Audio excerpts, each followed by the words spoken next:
আমরা 11টা দল একত্রিত হয়েছি কিসের ভিত্তিতে? আমরা একত্রিত হয়েছি জনগণের আকাঙ্ক্ষার ভিত্তিতে। আমরা একত্রিত হয়েছি জুলাই যোদ্ধাদের আকাঙ্ক্ষার ভিত্তিতে। আমরা একত্রিত হয়েছি একটি নতুন বাংলাদেশ গড়ার স্বপ্ন নিয়ে, যেই স্বপ্ন এদেশের 18 কোটি মানুষ এখন লালন করে। আমাদের এই একত্রিত হওয়া চাঁদাবাজ, দুর্নীতিবাজ, মামলাবাজ এবং সব ধরনের অপরাধ জগতের যারা কারিগর, তাদের বিরুদ্ধে। ইনশাআল্লাহ জনগণ যখন ঐক্যবদ্ধ হয়েছে তখন জনতারই বিজয় হবে ইনশাআল্লাহ। দুটা জিনিস আমি সকলের সাথে সুর মিলিয়ে বলতে চাই। অন্যায়ের বিরুদ্ধে, ফ্যাসিবাদের বিরুদ্ধে জুলাইতে যখন আন্দোলন শুরু হয় তখনও কিন্তু ইন্টারনেট কেড়ে নেওয়া হয়েছিল, যাতে অপরাধ গোপন করা যায়, যাতে খুনকে বৈধতা দেওয়া যায়। আবার আমরা দেখতে পাচ্ছি কার ইশারায় কেন সেই একই অন্ধকার গলিপথে আমাদের নির্বাচন কমিশন হাঁটার চেষ্টা করছে। তারা নির্বাচনের দিন 400 মিটারের ভিতরে সব ধরনের রেকর্ডিং বা ক্যামেরা, মোবাইল সব কিছুকে তারা নিষিদ্ধ করতে যাচ্ছেন।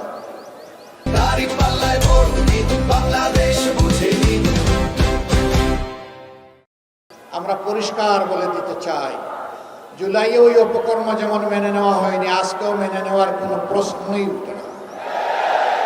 নাহিদ ইসলাম বলেছেন, আজ সন্ধ্যার আগেই যদি এই প্রজ্ঞাপন প্রত্যাহার করে জনগণকে স্পষ্ট বার্তা দেওয়া না হয়, আগামীকাল নির্বাচন নয়, নির্বাচনী প্রক্রিয়া ভণ্ডুল করার জন্য যারা জটিলতা সৃষ্টি করছে তাদের বিরুদ্ধে আমাদের আন্দোলন শুরু হবে। এর সমস্ত দায়ভার তাদেরকে নিতে হবে। আমরা বহু জায়গায় দেখতে পাচ্ছি একটা পক্ষ, একটা মহল নির্বাচনে হেরে যাওয়ার ভয়ে তারা একবারেই হতাশ হয়ে পড়েছে এবং হতাশা থেকে তারা এখন চূড়াই পথেই নির্বাচনকে হাইজ্যাক করার চিন্তা করছে।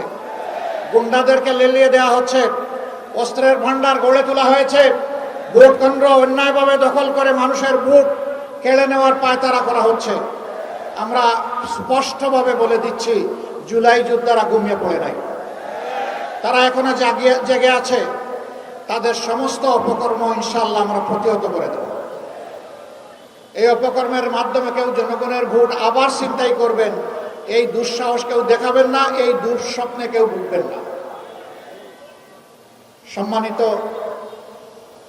13 আসনের জনগণ, এটি একটি মর্যাদাপূর্ণ আসন, কিন্তু দুঃখের বিষয় কিছু অসৎ লোক এই এলাকাকে বিভিন্নভাবে জর্জরিত করে রেখেছে সামাজিক অপকর্ম করে। এখানে ব্যাপক হারে বেপরোয়া চাঁদাবাজি চলে, এখানে মাদকের রমরমা ব্যবসা চলে, এখানে আমাদের বুকের সন্তানদেরকে ভুল বুঝিয়ে বিপদগামী করে তাদেরকে অস্ত্রবাজি করা হয়, দখলবাজিতে নামানো হয়, এখানে মামলা বাণিজ্য হয়েছে। আমরা আমাদের যে সমস্ত সন্তানদেরকে বিপদগামী করা হয়েছে, আমরা তাদেরকে ইনশাল্লাহ বুকে টেনে নিয়ে সংশোধন করে তাদেরকে মর্যাদাবান নাগরিক হিসাবে ইনশাল্লাহ গড়ে তুলব। ওই ধাপ্পাবাজদের হাত থেকে এদেরকে বাঁচিয়ে তুলব আমরা ইনশাআল্লাহ। যদি আল্লাহর মেহেরবানিতে জনগণের ভোটে ভালোবাসায় আমরা আত্মবিশ্বাসী, ইনশাআল্লাহ হাও বিজয়ী হবে। ইনশাআল্লাহ 11 দলের পক্ষেই জনগণের বিজয় অর্জিত হবে। এখানে লক্ষ্য করবেন, আমরা কোনো ব্যক্তি, পরিবার, গোষ্ঠীর পক্ষে এই নির্বাচনে নামিনি, আমরা নেমেছি 18 কোটি মানুষের পক্ষে। আমরা ঘোষণা দিয়েছি স্পষ্টভাবে, আমরা কোনো দলীয় সরকার কায়েম করব না, আমরা জনগণের সরকার ইনশাআল্লাহ কায়েম করব। আমরা এও ঘোষণা দিয়েছি, আমরা নির্দিষ্ট কোনো দলের বিজয় চাই না, আমরা 18 কোটি মানুষের বিজয় চাই। 18 কোটি মানুষের বিজয় অর্জন হলেই এটি হবে আমাদের মহাবিজয় ইনশাআল্লাহ তাআলা আজিম। একটা পক্ষ, দল, ব্যক্তি, পরিবারের বিজয়ের জন্য পাগল পারা হয়ে উঠেছে। জনগণ তাদেরকে অতীতে দেখেছে আর এখনও তাদের কার্যকলাপ দেখছে। আমরা বিশ্বাস করি বাংলাদেশের শান্তিপ্রিয় জনগণ অবশ্যই তাদেরকে সমর্থন করবে না। তারা জনগণের দ্বারা প্রত্যাখ্যাত হবে।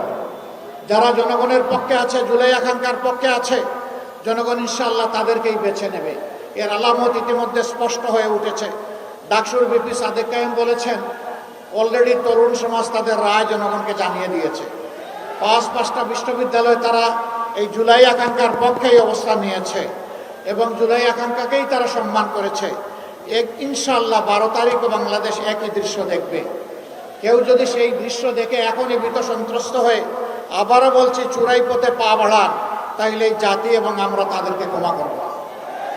আমরা সেই দিকে চলতে দেব না, এই রাস্তা বন্ধ করে দেওয়া হবে ইনশাআল্লাহ। সরকারের কিছু আমলা, কিছু সচিব, কিছু অসৎ লোক এখনো দলবাজি করছেন, বিভিন্ন জায়গায় বিভিন্ন ক্যান্ডিডেটকে জিতিয়ে আনার চেষ্টা করছেন। ক্যান্ডিডেট জিতবে বা পরাজিত হবে সেটা জনগণের ভোটে। আপনি কে? আপনাকে কে এই দায়িত্ব নিয়েছে? মনে রাখবেন, ক্ষমা বারবার পাবেন না। অপরাধ করে অতীতে ক্ষমা পেয়েছেন, আগামীতে সেই ক্ষমা করা হবে না।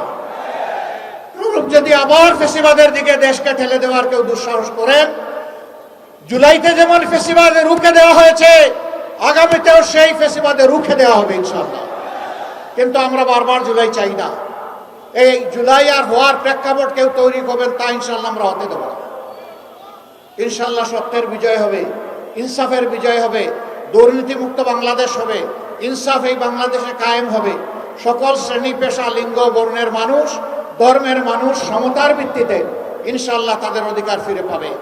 এই রাষ্ট্রে ধর্ম, বর্ণ, লিঙ্গের ভিত্তিতে আর কোনো বিভাজন আমরা মানব না।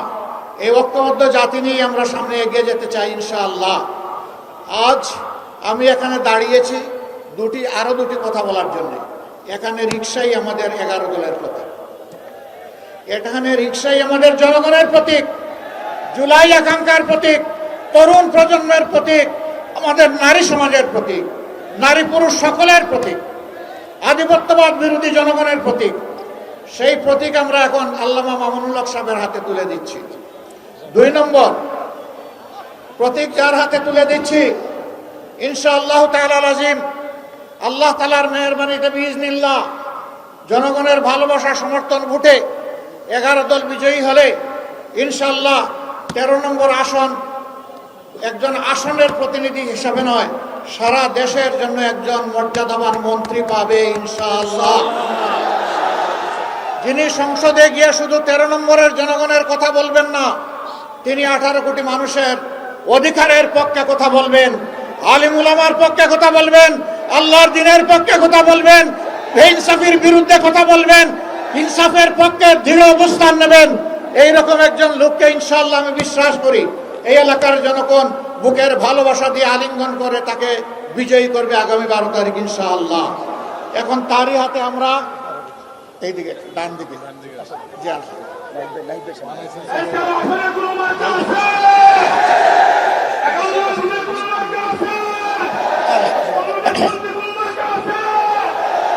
আমরা 11 দলের পক্ষ থেকে এমন একটি মার্কা আমাদের ভাই সম্মানিত আলেমে দ্বীন হযরত মাওলানা মামুনুল হকের হাতে তুলে দিচ্ছি, যেটা বাংলাদেশের জনগণের পরিবহন, যেটা গরিব দুঃখী সাধারণ মানুষের পরিবহন। ইনশাআল্লাহ সাধারণ মানুষের ভোটে বিজয়ী হয়ে আমাদের ভাই মামুনুল হক আগামীতে সংসদে গিয়ে জনগণের অধিকারের পক্ষে কথা বলবেন। মার্কা আছে, কোন সে মার্কা? আরো জোরে, জোর হলো না, জোরে সুরে ইনশাআল্লাহ বিজয় হবে ইনশাআল্লাহ। 12 তারিখ সারাদিন সকাল সন্ধ্যা ভাই বোনেরা দলে দলে ভোট দিয়ে জিতিয়ে দিবেন ইনশাআল্লাহ। মাশাআল্লাহ তাআলা আযীম। এখন থেকে সতর্ক পাহারাদারের দায়িত্ব পালন করতে হবে। কোনো ভোট ডাকাত, কোনো জালিয়াত, কোনো ভোট চোর, কোনো অবৈধ ইঞ্জিনিয়ার যাতে জনগণের কপাল নিয়ে খেলতে না পারে তা রুখে দিতে হবে ইনশাআল্লাহ। এখন থেকে পাহারাদারি শুরু। বিজয়ের মালা গলে পরিয়ে দিয়ে তারপরে ঘরে ফিরবেন, ওযু করবেন, 2 রাকাত নামাজ পড়বেন, বিজা চোখ দিয়ে 4টা সেজদা দিবেন ইনশাআল্লাহ। আল্লাহ তাআলা আমাদের সঙ্গে আছেন। নাসরুম মিনাল্লাহি ওয়া ফাতহুন করিব ওয়া বাশশিরিল মুমিনিন। জি, এবার আল্লাহ তাআলার তাকবীর ধ্বনি নিয়ে আমরা বিজয় নিচ্ছি ইনশাআল্লাহ। লিল্লাহি তাকবীর, আল্লাহু আকবার, লিল্লাহি তাকবীর, আল্লাহু আকবার। ইনকিলাব ইনকিলাব, জিন্দাবাদ জিন্দাবাদ, জিন্দাবাদ জিন্দাবাদ, ইনকিলাব ইনকিলাব, ইনকিলাব। জিন্দাবাদ। আসসালামু আলাইকুম ওয়া রাহমাতুল্লাহ।